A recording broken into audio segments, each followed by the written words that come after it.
कहानी की शुरुआत में हम ड्रासा नाम की एक शार्प शूटर को देखते हैं जो पिछले कई घंटों से एक टनल में छुपी हुई है। दरअसल वह यहाँ अपने शिकार का इंतजार कर रही होती है। ड्रासा को पास के एयरपोर्ट पर एक गवर्नमेंट अफसर को मारने का टास्क दिया गया था। कुछ ही देर बाद रनवे पर एक प्लेन लैंड करता है। ड्रासा को जैसे ही अपना शिकार नजर आया उसने उसे कई किलोमीटर दूर से एक ही शॉट में खत्म कर दिया। ड्रासा अपना ये काम इतनी बारीकी से अंजाम देती है कि वहाँ पर मौजूद गार्ड्स को पता ही नहीं चलता कि गोली किसने और कहाँ से चलाई। मिशन कंप्लीट करने के बाद ड्रासा अपनी माँ की कब्र पर जाती है जहां उसका फादर पहले से ही मौजूद होता है। यहाँ हमें ड्रासा के बारे में एक और बात मालूम होती है कि जब भी वह किसी को अपनी राइफल से मारती है तो उस बुलेट के कवर को अपने पास रख लेती है और फिर वह इन बुलेट कवर्स को अपने पिता को सौंप देती है। दरअसल ड्रासा एक कॉन्ट्रैक्ट किलर थी, यानी वह पैसों के लिए लोगों को मारा करती थी और अब तक कई लोगों को मार चुकी थी। इसे लोगों को मारना तो बिल्कुल अच्छा नहीं लगता था, लेकिन अब यह काम उसका पेशा बन चुका था। इसलिए ड्रासा उन बुलेट्स के कवर्स को अपने फादर को पकड़ा देती, जिससे उसका दुख थोड़ा कम हो जाता। ड्रासा अपने पिता को बताती है कि मुझे एक और नया प्रोजेक्ट मिला है जो पूरे 1 साल तक चलेगा। शायद इस दौरान मैं आपसे मिल नहीं पाऊंगी। जिस पर ड्रासा के फादर जवाब देते हैं, तुम हर साल आती हो और मुझे कुछ गोलियों के कवर पकड़ा देती हो, मगर अगले साल ऐसा नहीं होगा। मेरा कैंसर का लास्ट स्टेज चल रहा है, मेरे पास अब ज्यादा वक्त नहीं बचा और अगर आने वाले दिनों में मेरी मौत नहीं हुई तो मैं खुद 14 फरवरी वैलेंटाइंस डे पर अपनी जिंदगी खत्म कर लूंगा, क्योंकि अब मेरे पास जीने की कोई वजह नहीं है। तुम्हारी माँ भी मर चुकी है और तुम भी अपने काम के चलते साल में 1-2 बार मुझसे मिलने आती हो, इसलिए हो सकता है ये हमारी आखिरी मुलाकात हो। ये सुनकर ड्रासा की आंखें भर आती हैं। अब यहाँ सीन शिफ्ट होता है और हम देखते हैं इस कहानी के दूसरे लीड कैरेक्टर लेवाई को। लेवाई की जिंदगी बिल्कुल भी ठीक नहीं चल रही थी। उसे अक्सर भयानक सपने आते थे और नींद उसकी आंखों से कोसों दूर चली जाती थी। एक रात जब उसकी आंख बुरे सपने से खुलती है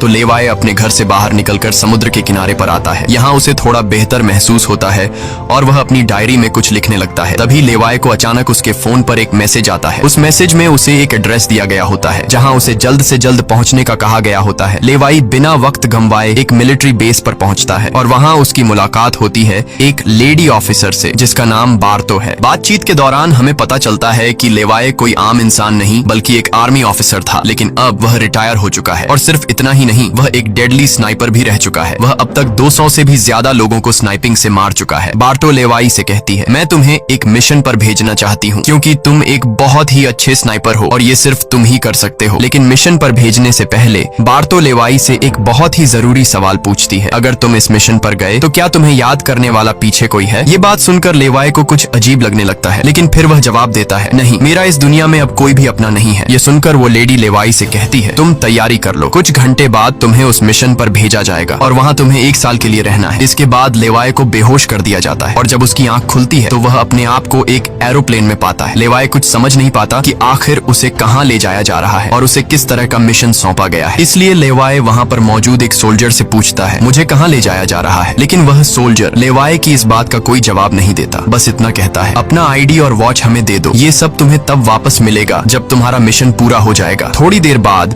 वो सोल्जर उसे बताता है, अब तुम्हारा प्लेन से उतरने का वक्त आ चुका है। कुछ ही मिनटों में हम नो फ्लाइंग जोन एरिया में एंटर करने वाले हैं। यहाँ से आगे जाने की हमें परमिशन नहीं है। बस वो सिर्फ इतना बताता है कि नीचे उतरने के बाद तुम्हें अकेले 32 किलोमीटर नॉर्थ की तरफ पैदल जाना होगा, तब तुम अपनी मिशन वाली जगह पर पहुंच जाओगे। लेकिन लेवाई के दिमाग में अब भी एक ही बात चल रही थी। वो फिर से उस सोल्जर से पूछता है, आखिर हम जा कहाँ रहे हैं? इस पर सोल्जर जवाब देता है, मुझे इस सवाल का जवाब देने का परमिशन नहीं है। मेरी वर्दी में एक माइक्रोफोन लगा हुआ है। अगर मैंने तुम्हें इस जगह के बारे में बताया तो मुझे नौकरी से निकाला जा सकता है या फिर मारा भी जा सकता है। यह बात सुनकर लेवाई के गले में सांसें अटक जाती हैं। इसके बाद उसे एक पैराशूट दिया जाता है और प्लेन का दरवाजा खुलते ही लेवाई कूद जाता है और सेफली लैंडिंग करता है। लेकिन असली गेम तो अब शुरू होता है। 32 किलोमीटर की दूरी उसे पैदल तय करनी थी। लेवाई को पैदल चलते चलते 2 दिन बीत जाते हैं और 2 दिनों का लंबा सफर तय करने के बाद फाइनली वो उस जगह पर पहुंच जाता है। वो देखता है कि ये एक बहुत ही सुनसान इलाका है जहां इंसान तो दूर बल्कि उससे परिंदे भी नहीं दिखाई देते। तभी उसकी मुलाकात जेडी नाम के एक आदमी से होती है। जेडी 1 साल तक यहाँ मिशन पर था, अब उसकी ड्यूटी खत्म हो चुकी है, इसलिए अब लेवाई उसकी जगह संभालेगा। जेडी लेवाई को एक वॉच टावर की तरफ ले जाता है। टावर के टॉप पर पहुंचने के बाद लेवाई को अब भी समझ नहीं आ रहा था कि उसे यहाँ क्या काम करना है। यही सवाल जब वो जेडी से पूछता है तो जेडी जवाब देता है, यहाँ एक बहुत ही गहरी खाई है जिसे गॉर्ज नाम दिया गया है। ये एक बहुत ही मिस्टीरियस और गहरी खाई है जिसके बॉटम तक आज तक कोई भी नहीं पहुंच पाया। तुम्हारा काम बहुत ही सिंपल है, तुम्हें इस खाई की पहरेदारी करनी है। इसके बाद वो लेवाई को यहाँ के स्ट्रिक्ट रूल्स बताता है। वह कहता है, तुम यहाँ से बाहर महीने में एक ही बार हेडक्वार्टर फोन कर सकते हो, चाहे कुछ भी हो जाए।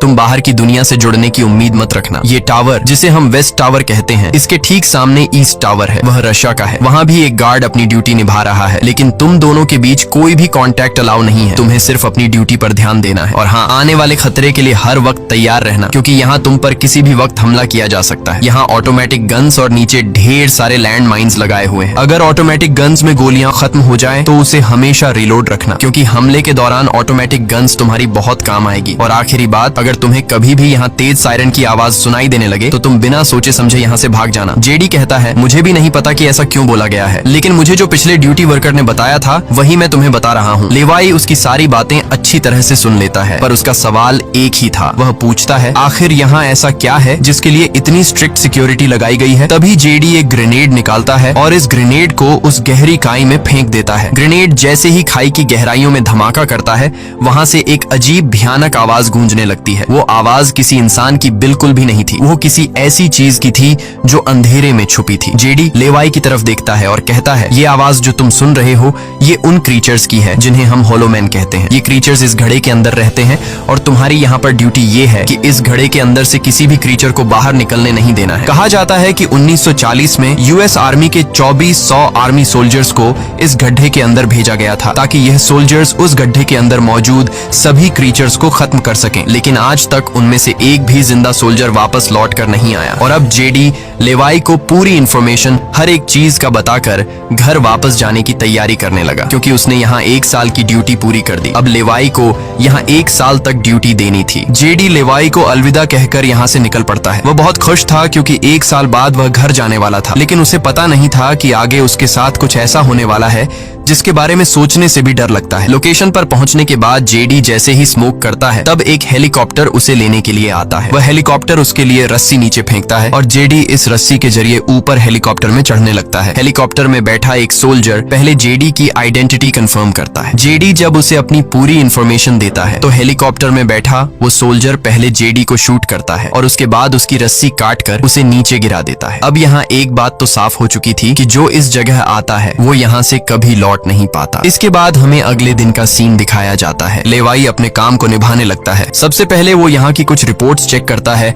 और जिन ऑटोमेटिक गन्स में गोलियां खत्म होती हैं, उन्हें रीलोड करता है। इसी तरह से दिन गुजरते हैं और फिर 1 महीना। अब लेवाई को ये जगह बोरिंग फील होने लगी। वो सोचता है कि क्या 1 साल तक यहाँ बस अकेले ही रहना है, न किसी से बातचीत और न ही कोई एंटरटेनमेंट। इसीलिए टाइम पास करने के लिए वो अलमारी में रखी किताबें पढ़ने का सोचता है। जब वो अलमारी से किताबें निकालता है, तो अचानक उसकी नजर अलमारी के पीछे की दीवार पर पड़ती है। उस दीवार पर कुछ नोट्स लिखे होते हैं। ये उन सभी लोगों के नोट्स थे जो इससे पहले इस टावर में अपनी ड्यूटी कर चुके थे। हर नोट में डर, अकेलापन और होलोमैन के खतरों का जिक्र था। एक दिन लेवाई को वेस्ट टावर से मशीन चलने की आवाज आती है। लेवाई जल्दी से अपने टेलीस्कोप से दूर से ईस्ट टावर को देखने की कोशिश करता है और तभी उसे एक लड़की दिखाई देती है। और ये लड़की कोई और नहीं बल्कि ड्रासा होती है, जो कि उसकी अच्छी स्नाइपिंग की वजह से उसे इस टावर पर ड्यूटी दे दी गई थी। ड्रासा की खूबसूरती देखते ही लेवाई की नजरें उस पर जम जाती हैं, लेकिन लेवाई उससे बात नहीं कर पाता, क्योंकि ऐसा करना रूल्स की खिलाफ वर्जी थी। और ड्रासा को भी वेस्ट टावर में बैठे लेवाई के बारे में पता चल चुका था। अब इसी तरह से दिन गुजरते हैं और ये दोनों सोचते हैं कि क्या हमें एक दूसरे से बात करनी चाहिए या नहीं। कुछ दिन बाद ड्रासा का जन्मदिन आता है। अकेलेपन में घिरी हुई ड्रासा को लगता है कि उसे किसी से बात करनी चाहिए। वो लेवाई से बात करने की कोशिश करती है। ड्रासा एक व्हाइट बोर्ड के जरिए लेवाई से पूछती है, तुम्हारा नाम क्या है? इस पर लेवाई को रूल्स याद आते हुए कहता है कि नाम बताना अलाउड नहीं है, लेकिन ड्रासा मुस्कुराते हुए अपना नाम बताती है, मेरा नाम ड्रासा है। लेवाई भी ज्यादा न सोचते हुए अपना नाम बता देता है। ड्रासा बताती है कि आज मेरा बर्थडे है और ड्रासा अपने बर्थडे को सेलिब्रेट करते हुए डांस करने लगती है। ड्रासा लेवाई से पूछती है, क्या तुम्हें डांस करना आता है? लेवाई बताता है, नहीं, मुझे डांस करना बिल्कुल भी नहीं आता। जिस पर ड्रासा पूछती है, तो फिर तुम्हें क्या करना आता है? लेवाई जवाब देते हुए बोर्ड पर लिखता है, मैं शूटिंग थोड़ी बहुत अच्छी कर लेता हूँ। यहाँ ड्रासा उसकी शूटिंग स्किल्स चेक करने के लिए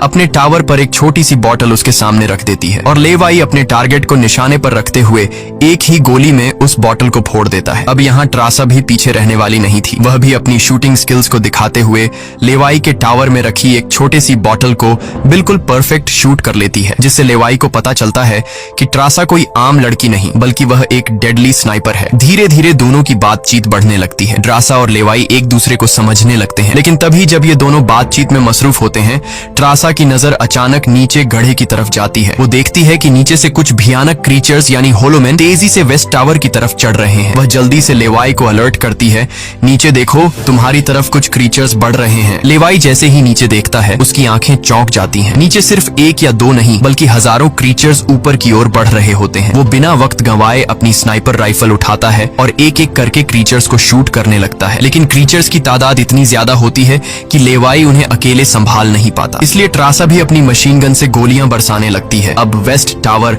यानी ट्रासा की तरफ भी क्रीचर्स बढ़ने लगे। ये दोनों अपनी अपनी साइड से इन क्रीचर्स को मारने लगते हैं। लेकिन तभी लेवाई देखता है कि एक क्रीचर ऊपर ट्रासा के टावर तक पहुंच चुका है और वह क्रीचर जैसे ही ट्रासा पर हमला करने वाला होता है तो लेवाई ईस्ट टावर से अपनी जबरदस्त स्नाइपिंग स्किल्स का इस्तेमाल करते हुए उस क्रीचर को मार गिराता है। अब लेवाई और ड्रासा दोनों को एहसास हो जाता है कि इस खतरनाक जगह में अगर जिंदा रहना है तो उन्हें मिलकर लड़ना होगा। सब कुछ संभालने के बाद ड्रासा बताती है, ये मेरी लाइफ का सबसे बेस्ट बर्थडे था। अगली सुबह लेवाई नीचे लगी लैंड माइंस को ठीक करता है और ऑटोमेटिक गन को रीलोड करता है। तभी अचानक खाई के अंदर से एक ड्रोन निकलता है। वो ड्रोन कुछ सेकंड्स तक लेवाई की तरफ देखता है। ड्रोन अजीब तरीके से स्कैन करता है। ये देखकर लेवाई हैरान रह जाता है और उसे कुछ समझ नहीं आता कि ये ड्रोन क्यों और किसके लिए भेजा गया था। इस तरह से दिन गुजरते हैं और फिर महीने। इन दोनों की आपस में दोस्ती होने के बाद अब उनके दिन अच्छे गुजर रहे थे और अब उन्हें अकेलापन बिल्कुल भी महसूस नहीं होता था। पर एक दिन ट्रासा बहुत ज्यादा सैड होती है क्योंकि आज 14 फेब था और उसे याद आता है कि उसके फादर ने कहा था कि अगर कैंसर की वजह से आने वाले कुछ दिनों में नहीं मरा तो वो 14 फेब के दिन खुद को मार देगा। और यहाँ ड्रासा बोर्ड पर लिखकर लेवाई को बताती है, आज मैं खुद को बहुत ही अकेली महसूस कर रही हूँ। अगर आज मेरे पास कोई होता तो बहुत अच्छा होता। लेवाई को भी पहले ही दिन से ड्रासा से मिलने का मन था और आज वह खुद को रोक नहीं पाता। वो ड्रासा के पास जाने का प्लान बना लेता है। वह एक रॉकेट लॉन्चर के जरिए ईस्ट टावर तक पहुंचने का जुगाड़ कर लेता है। अगली सुबह वो रॉकेट लॉन्चर का इस्तेमाल करके एक मजबूत रस्सी को ड्रासा की तरफ फेंकता है, जिसके बाद ड्रासा टावर के बाहर आती है और वो रस्सी को मजबूती से एक पेड़ के साथ बांध देती है ताकि लेवाई रस्सी के जरिए लटक कर ईस्ट टावर तक पहुंच जाए। लेवाई बिना देर किए उस रस्सी के सहारे ईस्ट टावर की ओर बढ़ने लगता है, लेकिन बीच में वो अटक जाता है क्योंकि आगे रस्सी की ढलान खत्म हो चुकी थी। इसलिए अब लेवाई हाथों की मदद से आगे बढ़ने लगता है और करीब आधा घंटा हाथों की मदद से सफर करने के बाद वो ड्रासा के टावर तक पहुंच जाता है। ड्रासा उसे वेलकम करती है और कहती है, तुमसे बहुत ही गंदी पसीने की बू आ रही है, इसलिए पहले तुम नहा लो, फिर मैं तुमसे मिलूंगी। लेवाई को ये सुनकर हंसी आ जाती है। वह कुछ कहता नहीं, बस सिर हिलाकर मान जाता है। ड्रासा यहाँ पर शरारत करते हुए उसके कपड़े दूर जाकर छिपा लेती है और सीसीटीवी कैमरा के जरिए लेवाई को देख रही होती है, जो टावर में मौजूद शावर में नहा रहा होता है। उसके बाद लेवाई और ड्रासा एक साथ बैठकर काफी देर तक बातें करते हैं। ड्रासा उससे अपनी पूरी स्टोरी बताती है और बताती है कि अब इस दुनिया में मेरा कोई नहीं रहा, सिर्फ मेरे फादर जिंदा बचे थे, पर कल के दिन उसने भी खुद को मार दिया होगा। यहाँ लेवाई भी ट्रासा को रात में आने वाले भयानक सपने और अपने उन दिनों के किस्से सुनाता है जब वो यूएस आर्मी में था। इस तरह से बातें करते करते रात हो जाती है। ड्रासा यहाँ एक सॉफ्ट म्यूजिक लगा लेती है। ये दोनों म्यूजिक की धुन पर डांस करने लगते हैं। इसी डांस के दौरान वो एक दूसरे के करीब आने लगते हैं और उनके बीच रोमांस होने लगता है। कुछ देर बाद लेवाई ड्रासा की तरफ देखकर एक मुस्कान के साथ कहता है, मैंने तुम्हारे लिए एक शायरी लिखी है, जब हम यहाँ से निकलेंगे तभी मैं तुम्हें वो शायरी दूंगा। अगले दिन लेवाई को वापस अपने वेस्ट टावर लौटना था। वह ड्रासा को अलविदा कहता है और रस्सी के सहारे वेस्ट टावर की तरफ चलना शुरू कर देता है। ड्रासा भी उसे जाते हुए देखती रहती है, लेकिन तभी हम देखते हैं कि कुछ क्रीचर्स ऊपर टावर की तरफ बढ़ रहे हैं, जिनमें से एक क्रीचर वहां लगे लैंड माइन से टकरा जाता है और एक जोरदार धमाका होता है। लैंड माइन के फटने से जो उसके लोहे के पार्ट्स हवा में उड़ जाते हैं, उनमें से एक पार्ट रस्सी से टकरा जाता है, जिससे रस्सी टूट जाती है और वो तेजी से उस खाई में गिर जाता है। लेवाई को गिरते देखकर ट्रासा बिना सोचे समझे अपना पैराशूट उठाकर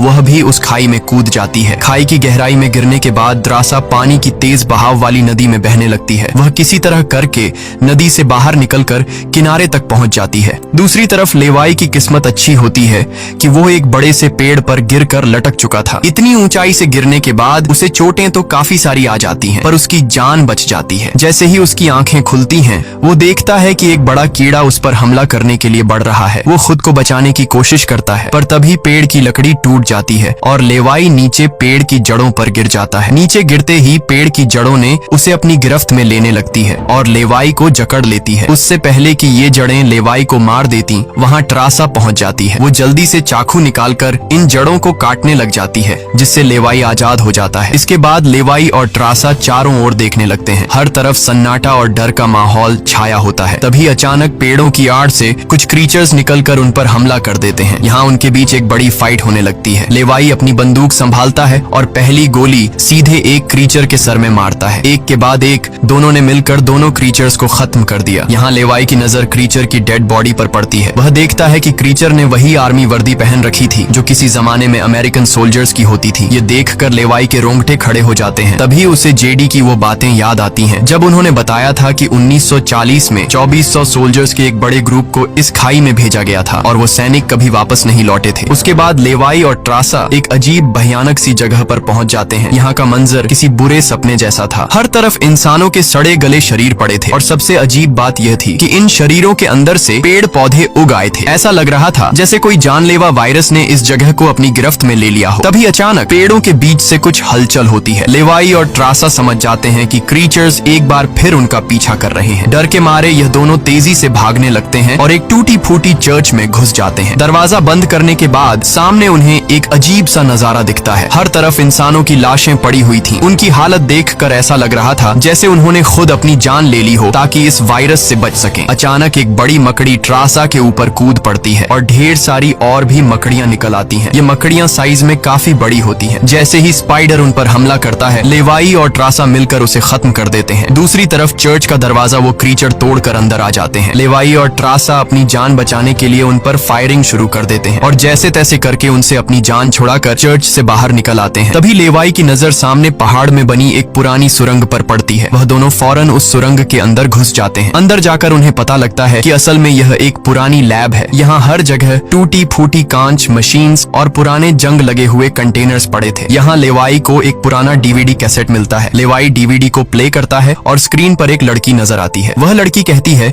कि हम लोग यहाँ एक सीक्रेट केमिकल मिसाइल प्रोजेक्ट पर काम कर रहे थे। हमारे साथ सैकड़ों साइंटिस्ट थे, पर एक दिन यहाँ भूकंप आया। भूकंप के तेज झटके से मिसाइल की केमिकल लीक हो गई। जहरीला केमिकल हवा में मिलने लगा। कुछ ही घंटों में लोग वायरस से इन्फेक्ट होने लगे। वह लड़की अपना पेट दिखाते हुए बताती है कि मैं भी इन्फेक्टेड हूँ। हालांकि हमने मिलिट्री को सब कुछ बताया। हमने उनसे कहा कि इस पूरे इलाके को बॉम्बिंग करके तबाह कर दिया जाए ताकि इन्फेक्शन और फैल न सके, लेकिन उन्होंने हमारी बात नहीं सुनी। इस वीडियो को देखने के बाद लेवाई को वहाँ एक नए जमाने का कंप्यूटर मिलता है। लेवाई को समझ नहीं आता कि इस जगह में आज के दौर का कंप्यूटर कैसे रखा गया है। लेवाई उसे ऑन करता है और उसमें मौजूद जानकारी को देखकर एकदम सुन रह जाता है। उसे डार्क लेक नाम की एक कंपनी के बारे में पता चलता है जो पैरामिलिट्री बनाने का काम करती है। ये कंपनी यहाँ से इन्फेक्टेड लोगों के सैंपल्स इकट्ठा करके अपने कंट्री के सोल्जर्स को सुपर सोल्जर्स में कन्वर्ट करने के लिए उन पर एक्सपेरिमेंट करती है। यही वजह है कि कोई भी देश इस जगह को मिटाना नहीं चाहता। इसके अलावा लेवाई को यह भी पता चलता है कि यह जो खाई है यहाँ पर एक बहुत ही बड़ा मिसाइल है जिसकी एक्टिवेशन पर जब वो फटेगा तो 4.2 किलोमीटर की लंबाई में सब कुछ मिटा देगा। लेवाई और ट्रासा ये सारा राज समझ जाते हैं। उन्हें पता चल जाता है कि जिस लेडी बार्तो ने उन्हें यहाँ भेजा था वही इस जगह की ओनर है और वो इस जगह का गलत इस्तेमाल कर रही है। और इस जगह को सीक्रेट रखने के लिए लेडी बार्तो हमेशा ऐसे इंसान को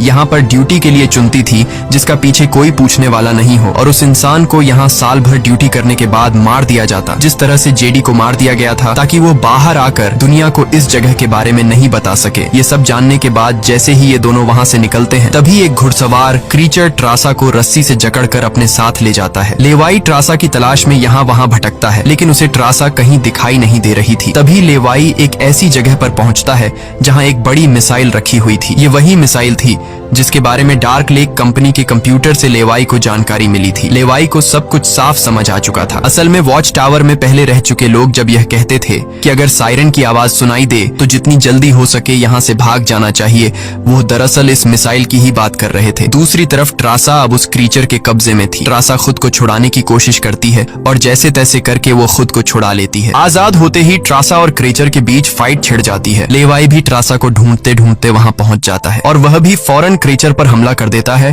और ये दोनों मिलकर उसे आग लगाकर जला देते हैं। और अब बारी आती है इन लोगों की यहाँ से निकलने की, मगर आगे का रास्ता और भी ज्यादा मुश्किल था। जैसे ही लेवाई और ट्रासा आगे बढ़ते हैं, सामने एक खतरनाक इलाका आता है जहाँ से निकलना एक बहुत ही बड़ा चैलेंज था। यहाँ इंसान और पौधे आपस में पूरी तरह से जुड़े हुए थे, जैसे कि वह किसी खतरनाक एक्सपेरिमेंट का नतीजा हो। खैर, ये लोग हर कदम को संभाल कर रखते हुए आगे बढ़ते हैं कि तभी ट्रासा का पैर फिसल जाता है, जिससे ये पौधे एक्टिवेट हो जाते हैं। वो ट्रासा को जकड़ लेते हैं, लेकिन यहाँ लेवाई हिम्मत दिखाते हुए आगे बढ़ता है और अपनी पूरी ताकत से ट्रासा को छुड़ा लेता है। वह बॉम्ब का इस्तेमाल करके वहां के पूरे प्लांट सिस्टम को उड़ा देता है। लेवाई ट्रासा को लेकर वहां से बाहर निकल आता है। थोड़ा सा आगे चलने के बाद उन्हें एक गैराज नजर आता है जहां पर एक गाड़ी खड़ी होती है। ये दोनों जल्दी से उस गाड़ी में बैठ जाते हैं और उस जगह से निकलने की कोशिश करने लगते हैं। आखिरकार कुछ दूरी तय करने के बाद उन्हें एक रस्सी नजर आती है जो ऊपर वॉच टावर तक जाती थी, लेकिन अब वो क्रीचर्स भी उनका पीछा करते हुए वहां तक पहुंच चुके थे। अब यहाँ रस्सी को हाथों से पकड़कर ये लोग अगर ऊपर चढ़ते तो ये क्रीचर्स इन्हें मार देते। इसलिए लेवाई समझदारी से काम लेते हुए जीप को रस्सी से बांधकर ऊपर चढ़ने लगते हैं। ये लोग जीप को इसलिए रस्सी से बांध लेते हैं ताकि ये दोनों जीप में बैठकर उनके हाथ क्रीचर्स के साथ लड़ने के लिए फ्री हों। वो क्रीचर्स उन पर हमला करते हैं और यहाँ उनके बीच एक बड़ी फाइट होती है, लेकिन वो क्रीचर्स तादाद में काफी ज्यादा थे, इसलिए वो इन पर भारी पड़ रहे थे। यहाँ लेवाई के दिमाग में एक आइडिया आता है। वह जीप की पेट्रोल टैंक इन क्रीचर्स पर लीक कर देता है, जिससे निकलने वाले तेल को आग लगाकर उन सभी क्रीचर्स को जला देता है। और आखिर में ये लोग उस जीप की रस्सी काट कर उसे नीचे छोड़ देते हैं, जिससे वो सभी क्रीचर्स मारे जाते हैं। इस तरह से ये लोग फाइनली ऊपर चढ़ने में कामयाब हो जाते हैं। अब इन दोनों को पता चल चुका था कि अगर ये दोनों यहाँ साल भर ड्यूटी कर भी लें, तब भी आखिर में इन दोनों को मार दिया जाएगा। इसीलिए अब ये दोनों एक बड़ा फैसला करते हैं कि अब वो इस जगह की रक्षा नहीं करेंगे, बल्कि इस जगह को तबाह कर देंगे, ताकि इनकी तरह कोई दूसरा सोल्जर यहाँ पर न फंस सके और इस जगह का गलत इस्तेमाल बंद हो जाए। ये सब करने के बाद ये दोनों यहाँ से दूर जाकर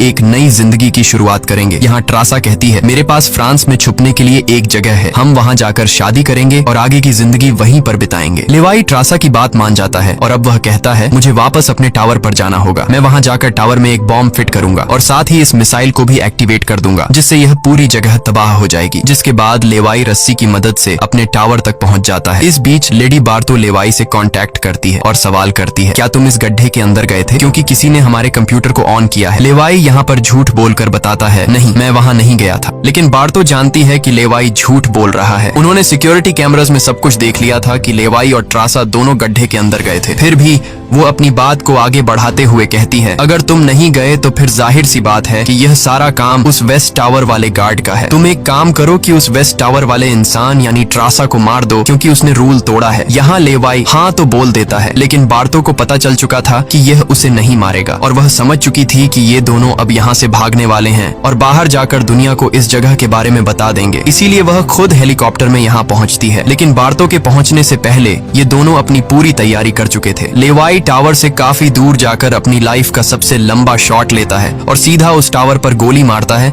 जो सीधा नीचे मिसाइल से कनेक्ट था, जिससे एक तेज सायरन बजने लगता है। अब उनके पास टाइम कम था। ये दोनों तेजी से भागने लगते हैं, क्योंकि जब मिसाइल फटेगी तो वह 4.2 किलोमीटर के एरिया को तबाह कर देगी। लेवाई और ट्रासा दोनों पूरी ताकत से जंगल की ओर भागने लगते हैं। ट्रासा अपनी जान बचाते हुए उस जगह से काफी दूर निकल जाती है, लेकिन लेवाई के पैर में चोट आई थी, जिससे वह तेज नहीं भाग सकता था। दूसरी तरफ बार्तो को भी यह समझ आ चुका था कि जल्द ही मिसाइल ब्लास्ट होने वाला है। ठीक इसी वक्त मिसाइल एक्टिवेट हो जाती है और एक बहुत ही बड़ा धमाका होता है, जिससे पूरी खाई तबाह होने लगती है। ये ब्लास्ट इतना भयानक था कि उसके लपटने और झटके दूर तक फैल गए, जिसमें बार्तो का हेलीकॉप्टर भी उस धमाके की चपेट में आ जाता है और वह वहीं मारी जाती है। ट्रासा ने तो 4.2 किलोमीटर का फासला तय कर लिया था, लेकिन लेवाई उस धमाके की लपेट में आ जाता है और धमाके से आने वाली तेज हवा उसे पानी में गिरा देती है। दूसरी तरफ खाई में सभी क्रीचर्स मारे जाते हैं। अब सिर्फ ट्रासा उस धमाके में जिंदा बच गई थी और वह एक ऊंची जगह पर खड़ी होकर लेवाई का इंतजार करने लगी। इंतजार करते करते रात हो जाती है, लेकिन लेवाई का कोई अता पता नहीं चलता। वो समझ जाती है कि अब लेवाई जिंदा नहीं रहा, जिसके बाद कहानी यहाँ से कुछ महीने आगे शिफ्ट होती है। ट्रासा लेवाई की लिखी हुई कविता को पढ़ती है। हर एक शब्द में उसे लेवाई की यादें महसूस होती हैं। आंखों में आंसू लिए वो अपने दिल को संभालने की कोशिश करती है। अब ट्रासा एक नई जिंदगी की शुरुआत करते हुए हुए फ्रांस के एक होटल में वेट्रेस की जॉब करने लगती है। लेकिन फिर अचानक एक दिन ट्रासा के सामने लेवाई आकर खड़ा हो जाता है। वह जिंदा था। लेवाई को देखकर ट्रासा की आंखें खुली की खुली रह जाती हैं। वह खुशी के मारे दौड़कर लेवाई को गले लगाती है और इसी के साथ यह कहानी खत्म हो जाती है। अगर वीडियो आपको अच्छी लगी हो तो हमारे चैनल को सब्सक्राइब और वीडियो को लाइक जरूर कीजिएगा।